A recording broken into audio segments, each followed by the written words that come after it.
بسم الله الرحمن الرحيم وبه نستعين، والصلاة والسلام على سيدنا محمد وعلى آله وصحبه أجمعين. أما بعد، أيها الأحباب الكرام، أحييكم في يوم من أيام الله سبحانه وتعالى، في أيام من أيام عيد الفطر المبارك، أعاده الله علينا وعليكم باليمن والخير والبركات. اليمن والخير والبركات الذي نتمناه دوما. الله أكبر، الله أكبر، الله أكبر، الله أكبر، الله أكبر، ولله الحمد. الله أكبر كبيرا، والحمد لله كثيرا، وسبحان الله بكرة وأصيلا. لا إله إلا الله وحده، صدق وعده ونصر عبده، وأعز جنده وهزم الأحزاب وحده. لا إله إلا الله، ولا نعبد إلا إياه مخلصين له الدين ولو كره الكافرون.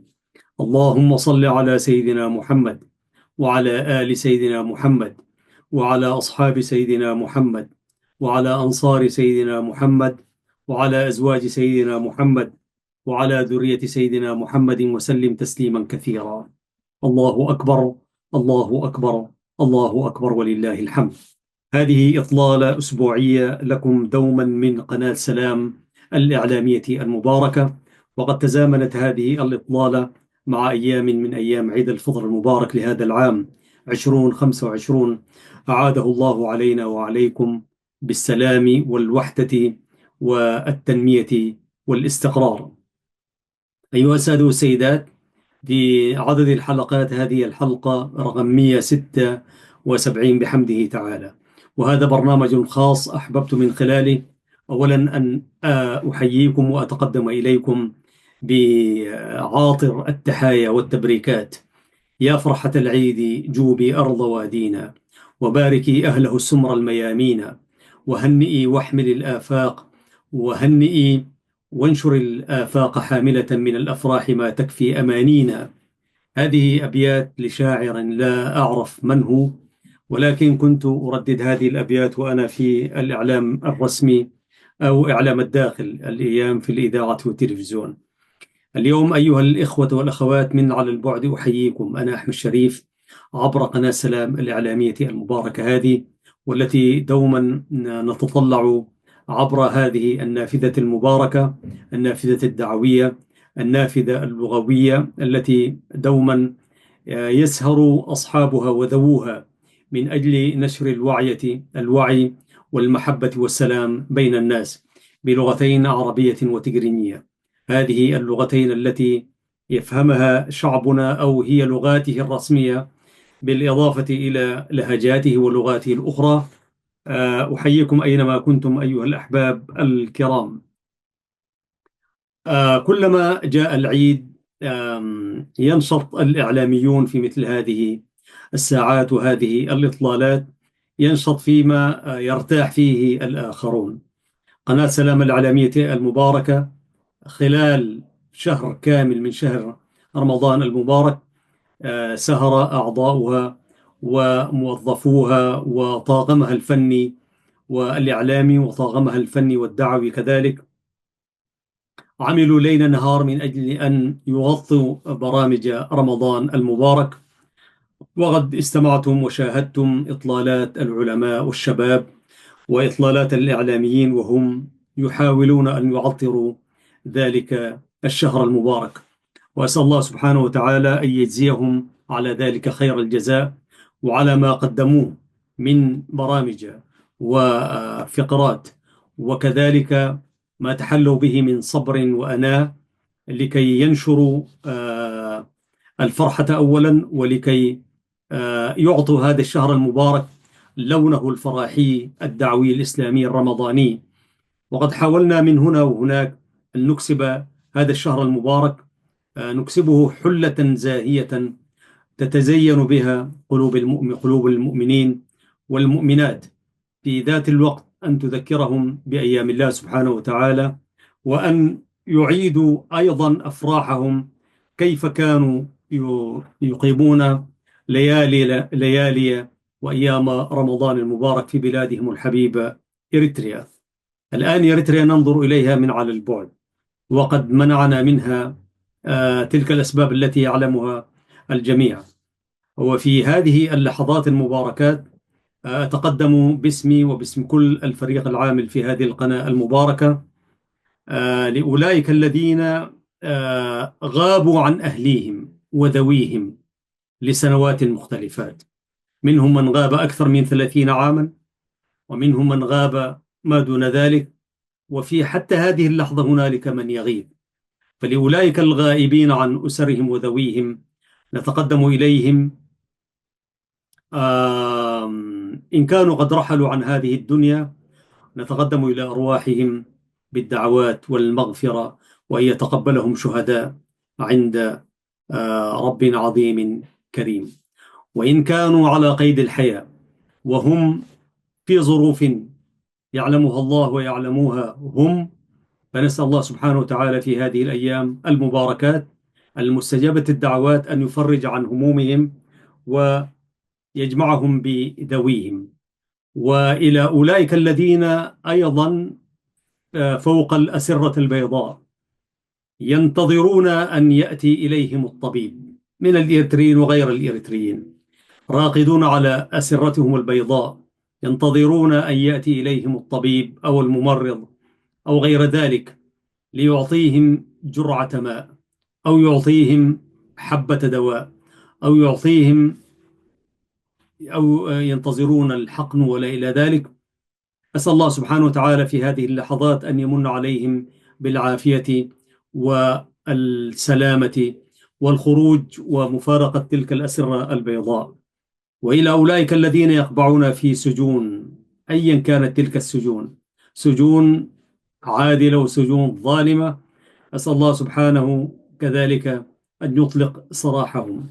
كم هي الأسر التي لا يمثل العيد عندها عيدا نتيجة لغياب الحبيب وغياب الراعي أو المحب أو الأخ أو الأخت أو الأم وما إلى ذلك. كثيرون هم.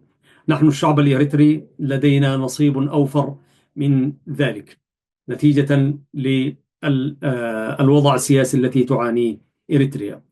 أين هم العلماء؟ كثير من العلماء الذين كانوا يعني ينشرون العلم والفقه في نفوس وعقول الناس مغيبون اليوم، يغيبون لأسباب لا يعلمها إلا الله سبحانه وتعالى، ويعلمها ذلك العدو الذي غيبهم عن آليهم وذويهم. ولذلك في هذه اللحظات السعيدة واللحظات المستجابة فيها الدعوات نسأل المولى عز وجل أن يفرج كربتهم ويجمعهم بأحبابهم من المسلمين والمؤمنين في المساجد وغير ذلك. أيها الأحباب الكرام، لم نعد لكم ذلك الإعداد من البرامج والفقرات، ولكن يعني أنا حاولت أن أعيد عليكم ونتطلع إلى الوصول إليكم داخل الوطن الحبيب وخارجه عبر هذه الإطلالة من قناة سلام الإعلامية المباركة.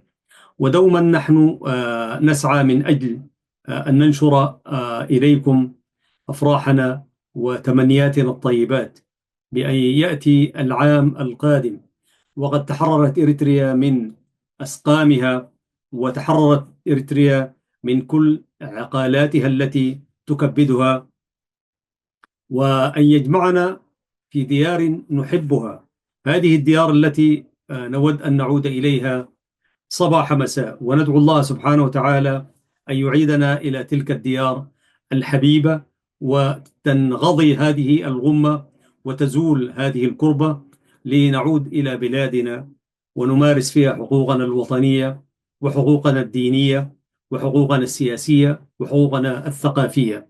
أسأل المولى عز وجل أن يمن علينا بنعمته وعافيته وكرمه، إنه على ذلك ولي القادر عليه، وبالإجابة جدير الله سبحانه وتعالى. أيها الأحباب الكرام، في هذه اللحظات المباركات نتساءل عن أولئك الذين غابوا عن منابر العلم، وغابوا عن أسرهم، وغابوا عن أحبابهم. اللهم فرج كربتهم وفك أسرهم يا رب العالمين. أولئك أيضا من ذلك النفر الغائب الذي يأتي في مثل هكذا أيام والناس تفرح هنالك من يفتقد أولئك العلماء الذين كانوا يقولون كلمة الحق ولم يتطلعوا إلى أكثر من ذلك. في هذه اللحظات المباركات أيها الأحباب الكرام، أدعوكم أن تدعوا لأولئك الذين غيبوا عن ذويهم وأهليهم وفلذات أكبادهم وهم يعانون الأمرين. سنوات عد مرت والناس لا يعلمون عنهم شيئا. أيها الأحباب الكرام، في هذه اللحظات المباركات من أيام عيد الفطر المبارك، أعاده الله علينا وعليكم باليمن والخير والبركات، أسأل الله من هم على قيد الحياة من هؤلاء المغيبون أن يروا النور ويعودوا إلى آليهم وذويهم. كما أسأله عز وجل وفي هذه اللحظة المباركة، أسأله أن يكون قد تقبل منا الصيام والقيام، وأن يعيده علينا عاما بعد عام، وإن شاء الله نحن نكون وإياكم أيها الأحباب الكرام من المقبولين الذين لا خوف عليهم ولا هم يحزنون في يوم تطلع فيه النفوس إلى مرضاة المولى عز وجل. ودعوني بشكل خاص أتقدم بأحر التهاني والتبريكات لرابطة علماء إريتريا في الخارج، هذه الرابطة التي تنشأ في نشاط سلمي ودعوي، وعلى رأسها فضيلة الشيخ برهان سعيد ورفاقه الميامين من أولئك العلماء الذين يعملون ليل نهار ويدعون الله سبحانه وتعالى أن يبسط عليهم من قوته ومنته، وأن يعطيهم القوة لنشر هذا الدين الحنيف ورفع وعي المسلمين. من على البعد هم يتحدثون إلى الناس، إلى المسلمين وإلى عامة الناس، وينشرون السلام والمحبة. أهنئهم تحية حارة أولئك الصحفيين من الشباب والشيوخ والعلماء ومن الفنيين الذين يسهرون دوما من أجل أن تصل أصواتهم وصوت الحق والسلام إلى المواطن وغير ذلك من المسلمين وغيرهم في ربوع إريتريا وبلاد الله الواسعة. فأتقدم إليهم بأحر التهاني والتبريكات، وأسأل المولى عز وجل أن يتقبل كل أعمالهم التي يسكبوها في هذه القناة، أن يسجلها لهم في ميزان حسناتهم. أيضا أتقدم لقبيلة الإعلام أينما وجد الإعلاميون في هذه اللحظات المباركات، وهم يسهرون كذلك ويعملون ويكتبون ويصورون وينشرون وينتجون ويخرجون، وأولئك الذين يعملون خلف الأسوار أن يتقبل الله سعيهم ويزيدهم من فضله، إنه ولي ذلك والقادر عليه. ودعوني أتحدث قليلا عن مقاصد وفلسفة العيد في الحياة بشكل عام. وقد جاء الإسلام ليؤكد لنا عيدين عزيزين، وعيد الفطر المبارك، وما عيد الفطر المبارك وعيد النحر أو عيد الأضحى المبارك. نحن في الشعب الإريتري كشعب إريتري نضيف عليها عيدا ثالثا، وهو عيد المولد النبوي الشريف. أسأل الله سبحانه وتعالى أن يجمعنا بحبيبه ونبيه الشريف، وأن يسقينا من يده الشريفة شربة هنية وهنيئة لا نظمأ بعدها أبدا، وأن يجمعنا معه في الفردوس الأعلى في عليين إن شاء الله من المقربين المقربين.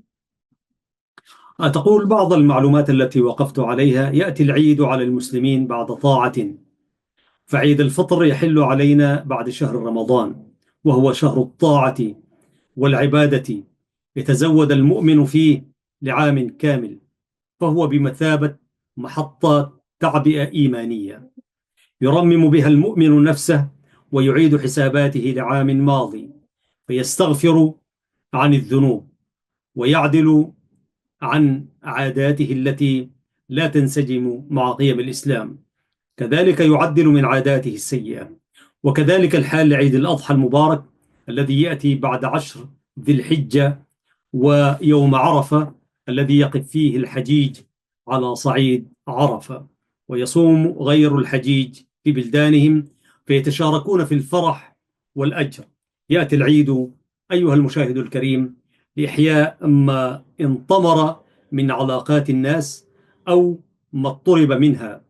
يحاول أن يجدد العلاقات المتوترة أو المنقطعة من الأساس لعام أو أعوام. يحل العيد ليوسع الآباء على أبنائهم في العطاء، ويلتفت الأغنياء على الفقراء فيوسعون لهم بالعطاء. الصورة الحقيقية عزيزي المشاهد وعزيزتي المشاهدة للعيد تكمن في الفرح، أن يفرح الإنسان مهما كانت ظروف الحياة قاسية، فإن لم يسعد الحال فليسعد على أضعف الإيمان المقال، أو كما قال الشاعر: لا خيل عندك تهديها ولا مال، فليسعد النطق إن لم تسعد الحال. وليكن لسان حالنا مليء بالفرح رغم أن ظروف أمتنا الإسلامية تحديدا، واقع مجتمعنا متراكمة فيه النكبات وخيبات الأمل. ولكن العيد جاء برسالة راقية عظيمة، جاء ليحيي في الإنسان رغبة الحياة وتجديدها، وكأنك ترى الحياة تبتسم بكل تفاصيل، من فرحة الأطفال بالألعاب إلى ثقور الفتيات الجميلات بالابتسامات الهادئة العفيفة الشريفة الخالية من التبرج والفجور، إلى بهجة الأب والأم وهم يرون السرور على محيا أبنائهم. لا أنسى في هذه اللحظات المباركات تضامني وتضامن العاملين في هذه القناة المباركة، تضامننا مع الشعب الفلسطيني العزيز الشقيق، خاصة في قطاع غزة والضفة الغربية، وأينما استضعف المؤمنون، خاصة في أرض الجهاد وأرض الرباط، هناك حيث يواجهون الموت ويواجهون كل صنوف الحياة من العذاب والهجران من أحبابهم والمسلمين، ومن ذلك العدو الذي يتربص بهم ليل صباح صباح مساء، ويكيل عليهم من حمم الموت ما هو أشد وأنكى. نتضامن معكم أيها الأحباب في قطاع غزة، في المناطق المدمرة، المناطق المحروقة، وأنتم تحتفلون بهذا اليوم رغم كل ما تعانون. اللهم خذ بأيديهم وأشدد من أزرهم وأنصرهم على عدوهم، عدو الإسلام والمسلمين. عزيزي المشاهد، لتكن هذه الأيام صلة رحم ودعوة لتحقيق الحلم وإعادة علاقة قتلها البرود إلى الحياة من جديد. تصالحوا مع العيد واجعلوه للأحياء، ولا تنسوا فيه الأموات من الدعوات. اللهم ارحم موتانا وموتى المسلمين في هذه الأيام وفي هذه الأفراح. نعم، نتذكر أحبابنا الذين غادروا هذه الحياة وانتقلوا إلى الرفيق الأعلى. اللهم ارحمهم واغفر لهم وتقبلهم عندك يا حنان يا منان. من صور العيد الإيجابية كذلك عزيزي المشاهد أن نقبل على الأيتام فنخفف عنهم ونمسح على رؤوسهم ونعوضهم عما فقدوه من حنان الأبوة، ونشعرهم بدعم الفقدان، ونجوب بيوت الأرامل ونوسع لهن بالعطاء كي يعيشوا فرحة العيد وإن كانت ناقصة. فهذه التي تفقد خيمة بيتها الذي رحل في حروب طاحنة، لا ناقة لها فيها ولا جمل، لكنهم عاشوها ودفعوا ضريبتها من أموالهم وأهليهم. وأن نحمل أنفسنا لنقصد بيوت الشهداء ونزور آباءهم لنقول لهم: إن ذهب لكم ولد واحد فها نحن كلنا أولادكم. نملأ هذا الفراغ الحاصل في حياتهم. فالأم في العيد تستفقد ولدها الذي كان أول من يعانقها، ويهنئها بالعيد ويدعو لها ويتمنى لها الأمنيات، وهي تنظر له نظرة الحب والحنان، راجية أن تفرح به في الأعوام القادمة، فتراه عريسا أو خريجا في العيد القادم، لا تدري بأن أصابع القدر كانت تطوف حوله لتختطفه منها فيكون فقيدها في العيد. لذلك لا بد أن ننقل إليها الفرحة ونصبرها. ننتقل لصورة أخرى انتشرت في مجتمعاتنا على مدار العقود الماضية، فقد تحول الأحياء في العيد من الاهتمام بالأحياء أمثالهم إلى العناية بالأموات وزياراتهم، بل يقيم البعض مجلس عزاء عند أول عيد للميت، تجديد للحزن والأتراح في غير وقته ومناسبته. ويتوافد الناس على المقابر كتوافد الحجيج على الشعائر، ولم نكن نعلم أن حجم الناس مخيف ومهول في العيد. فالمقابر في إلا قبل 3 أعوام حينما قصدت المقابر كما يقول أحد الكتاب مع والدي بعد صلاة العيد، الحشود المتجمهرة حول القبور لو توجهت إلى بيوت أهلها وأقربائها لرأينا انسجاما وإصلاحا مجتمعيا يتكفل به العيد، فيكون العيد بمعناه الحقيقي، فيعيد للعلاقات المضطربة نصيبها الحقيقي، فتعود المودة. والمؤلم في المشهد لو التفت إلى أهل القبور لقالوا لك والله كنا في الدنيا أحياء ننتظر زيارتهم ومجيئهم في مثل هذه الأيام، فلا نحفل بأحد نقضي العيد بمفردنا، نتعايد مع جدران المنازل، هكذا ربما يقول الراحلون، ونسلم على أزقة الحي. كم مكث الرجل الطاعن في السن ينتظر زيارة أخيه ولم يزره، وكم انتظرت الأخت في حياتها أن يقصدها أخيها فلم يقصدها، وكم بقي الابن يتأمل من أبيه وأهله خيرا فلم يحصل على شيء، لطالما حدثهم عن أحلامه فلم يجد اهتماما ولا مراعاة. لماذا نكون محل اهتمام بعد رحيلنا؟ الاهتمام الحقيقي هو في الحياة، أن نكون محل عناية ورعاية من الأحياء، وعند الموت لا نريد أن يزورنا الذي لم يكن يهتم بنا في الدنيا، لكن نحتاج نقول للكاتب نحتاج إلى دعاء الباقين للراحلين من الموتى، والصدقة لهم والاستغفار لهم والدعاء لهم. إن الاهتمام بالأحياء وزياراتهم وإدخال السرور على وجوههم في هذه الأيام هو واجب الوقت في هذه الأيام المباركات. وكما يحرم الصوم في أيام العيد، يحرم زيارة غير الأحياء، ويحرم الحديث عن غير الأمل، ويكره الحديث عن الماضي الحزين، لتكن هذه الأيام صلة رحم ودعوة لتحقيق حلم وإعادة علاقة قتلها البرود إلى الحياة من جديد. تصالحوا مع العيد واجعلوه للأحياء، ولا تنسوا فيه الأموات من الدعوات، وللأحياء تبادل المودة والزيارات. كان ذلك ما كتبه الأخ العزيز حارث العباسي، وجدته على السوشيال ميديا، المقاصد وفلسفة العيد في الحياة. وإن الدين الإسلامي عزيز المشاهد وعزيزة المشاهدة فقد سن لنا ذلك العيد، واحد منه هذا هو عيد الفطر المبارك، ليعيد كذلك ما دفع إليه وما حث عليه الدين الحنيف من صلة الرحم والتعاون والتقارب والعمل بالبر والتقوى. وكذلك عيد الأضحى المبارك إن شاء الله أن يأتينا العيد بعد شهرين وبضعة أيام، يعيده علينا المولى عز وجل عيدا عاما بعد عام، ونحن أكثر قربة وأكثر تأمل في مقاصد العيد.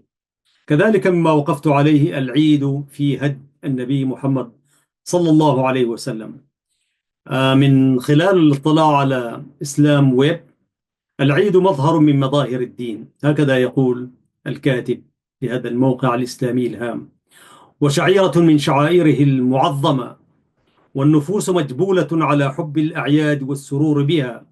وقد جاء سنة النبي محمد صلى الله عليه وسلم بمشروعية عيدي الفطر والأضحى. فعن أنس رضي الله عنه قال: قدم النبي صلى الله عليه وسلم المدينة ولهم يومان يلعبون فيهما، فقال: قد أبدلكم الله تعالى بهما خيرا منهما يوم الفطر والأضحى. رواه أبو داود. ودعونا نقرأ شيئا من ملامح العيد في بيت النبوة. في يوم بهيج من أيام المدينة المنورة، وفي صباح عيدي، كان البيت النبوي وما حوله يشهد مظاهر الاحتفاء بالعيد على مرأى وعلم من رسول الله صلى الله عليه وسلم. فعن عائشة أم المؤمنين رضي الله عنها وعن أبيها قالت: دخل علي رسول الله صلى الله عليه وسلم وعندي جاريتان تغنيان بغناء يوم بغاث أو بعاث، فاضطجع على الفراش وحول وجهه، ودخل أبو بكر فانتهرني وقال: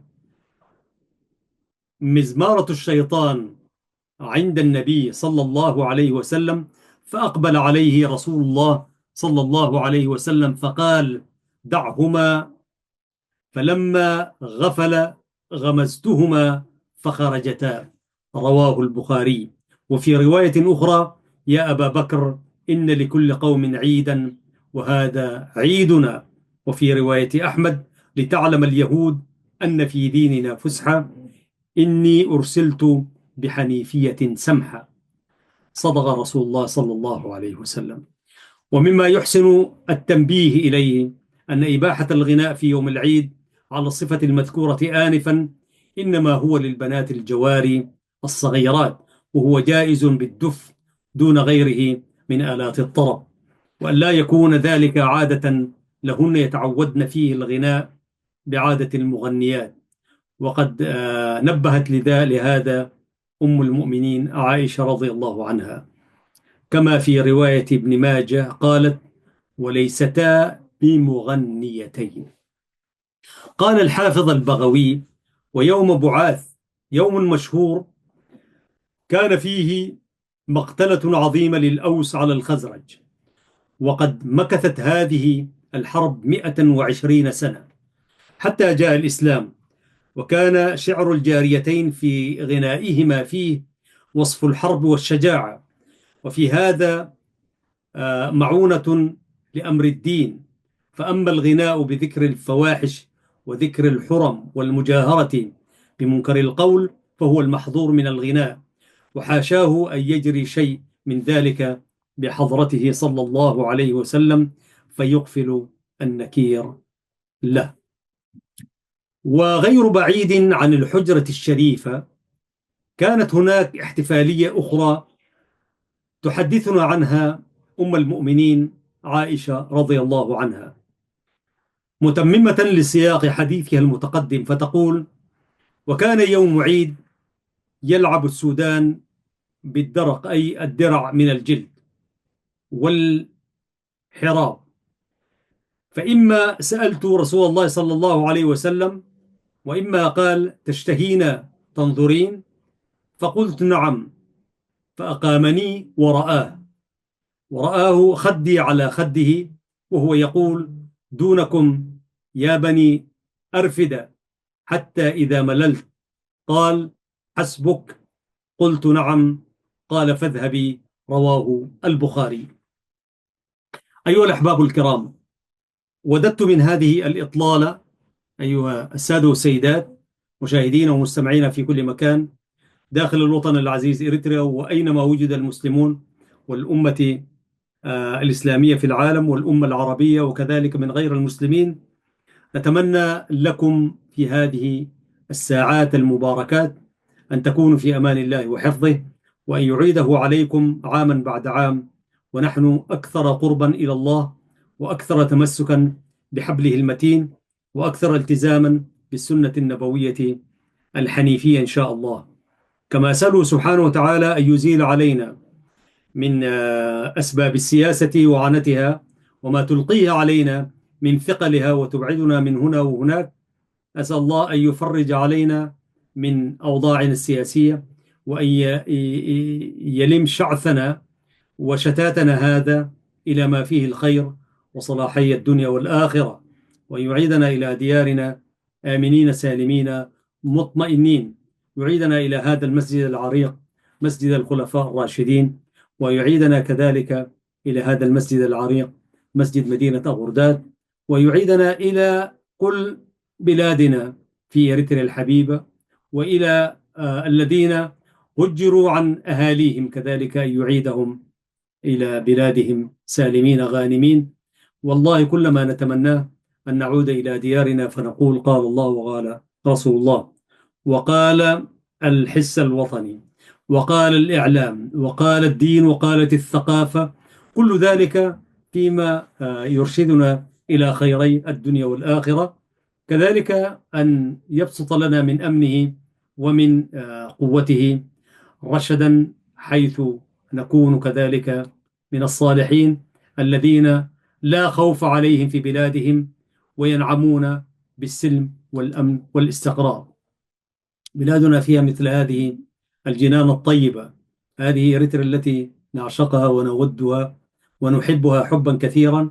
في هذه الأيام المباركات نفتقدها، وندعو الله سبحانه وتعالى أن يعيدنا إليها عاجلا وليس آجلا، إنه ولي ذلك والقادر عليه. وأجدد تحياتي وتبريكاتي وسلامي إلى الجميع في هذه اللحظات المباركات من أيام عيد الفطر المبارك. عاده الله علينا وعليكم باليمن والسلام والخير والبركات، إنه ولي ذلك والقادر عليه. وأن يوحد كلمتنا نحن المسلمين أينما وجدنا، وأن يوفقنا إلى محبة نبيه صلى الله عليه وسلم، وأن يهدينا سواء السبيل. ونترحم كذلك على كل الشهداء الذين رحلوا من إريتريا وهم يدافعون عن حقوقها الوطنية والدينية والإنسانية. كذلك أدعو الله سبحانه وتعالى أن يحفظ قوتنا وأن يمكننا من أمر ديننا ودنيانا، وأن نبسط السلم والأمن في ربوع العالم جميعا. كذلك أتقدم إلى الأحباب والأشقاء في وطننا الثاني العزيز السودان، أهنئهم على انتصاراتهم، وأتمنى للسودان العزيز، الوطن العزيز، الوطن الخالد، أتمنى أن ينعم أهلوه ومحبوه بالأمن والسلام والاستقرار، وأن تزول هذه الغمة. نترحم كذلك على كل علمائنا الذين رحلوا من هذه الدنيا وقد نشروا العلم والثقافة والدين والسلم والأمن والاستقرار في ربوع بلادهم العزيزة. أسأل الله سبحانه وتعالى أن يوحد كلمة المسلمين أينما وجدوا، وأن لا يجعل للكافرين عليهم سبيلا. كذلك أيها الأحباب الكرام، أسأل المولى عز وجل أن يطلق سراح مجموعة من أولئك من أصحابنا في دنيا الصحافة والإعلام الذين غابوا عن أهليهم، أن يعودوا لديارهم ويعودوا إلى أهليهم، وأن نمارس هذه المهنة في بلادنا ونحن نتطلع إلى مزيد من السلام والأمن والاستقرار.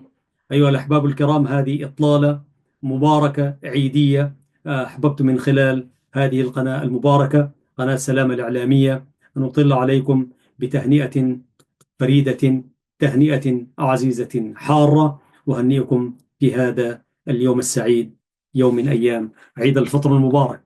عاده الله علينا وعليكم باليمن والخير والبركات. اللهم إنا ضعفاء فقونا، اللهم لم شملنا يا رب العالمين، وحدنا لكلمة الإسلام والمسلمين، وأن ينعم الله سبحانه وتعالى علينا بالعافية، وأن يعيدنا إلى ديارنا آمنين سالمين مطمئنين. كذلك أن يوحد أمة الإسلام والمسلمين، وأن ينصر المستضعفين في كل مكان. اللهم إنا نتوجه إليك في هذه اللحظات المباركات أن تأخذ بأيدي أولئك الضعفاء المغلوب على أمرهم في بلاد الله الواسعة، خاصة في فلسطين الحبيبة وما يواجهه أهلها من ذلك الجور والظلم والقتل والإبادة الجماعية. اللهم خذ بأيديهم واجعل من قدسك الشريف بلدا آمنا يتنزل إليه المؤمنون والمسلمون كيفما أرادوا. اللهم هيئ لنا من زيارة مسجدك الأقصى إن شاء الله، وزيارة بيتك الحرام، وزيارة مسجد نبيك المصطفى صلى الله عليه وسلم. وأسأل الله سبحانه وتعالى أن يتقبل منا ومنكم صالح الأعمال، إنه ولي ذلك والقادر عليه.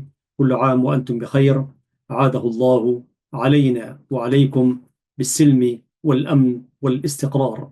تحياتي محدثكم ومهنئكم في هذا العيد المبارك، أحمد شريف، مع فريق العمل من قناة سلام الإعلامية المباركة. هذا وبالله التوفيق. السلام عليكم ورحمة الله وبركاته.